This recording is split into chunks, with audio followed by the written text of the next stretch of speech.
পরিস্থিতি অনেকটা গোলাটে করে ফেলছে বাংলাদেশের রাজনৈতিক দলগুলা। সেনাবাহিনীর একটা বক্তব্যে এনসিপির মাথা খারাপ হয়ে গেছে। সেনাবাহিনী বলছিল যে মব কালচার আর সহ্য করা হবে না, নির্বাচন ডিসেম্বরের মধ্যে হওয়া উচিত, মানবিক করিডোরের নামে এমন কিছু করা হবে না যেটা ভবিষ্যতে বাংলাদেশের জন্য অনেক ক্ষতি হবে।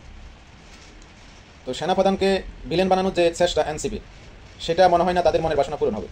বাংলাদেশ সেনাবাহিনী জনগণের আস্থার প্রতীক। কিছু কিছু মানুষ বাংলাদেশ সেনাবাহিনীর বিরোধিতা করছে, যারা এদের কথার ফাঁদে পড়ে এদেরকে বিশ্বাস করে নিজের ব্রেন ব্যবহার না করে বাহিনীকে সন্দেহ করে। এরকম কিছু লোক আছে। সেনাবাহিনী যেটা বলছে অত্যন্ত সঠিক।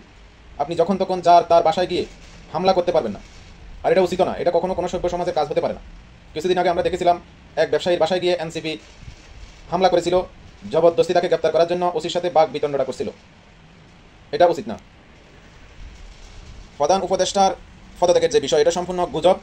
প্রধান উপদেষ্টার প্রেস উইং থেকে এমন কিছু বলা হয়নি যে প্রধান উপদেষ্টা নির্বাচন আপনার পদত্যাগ নিয়ে ভাবছেন। এটা সম্পূর্ণ এনসিপি নাহিদ ইসলাম নিজের মন গড়া বক্তব্য দিয়েছিলেন বিবিসিকে, যার জন্য ওকে ক্ষমা চাওয়া উচিত।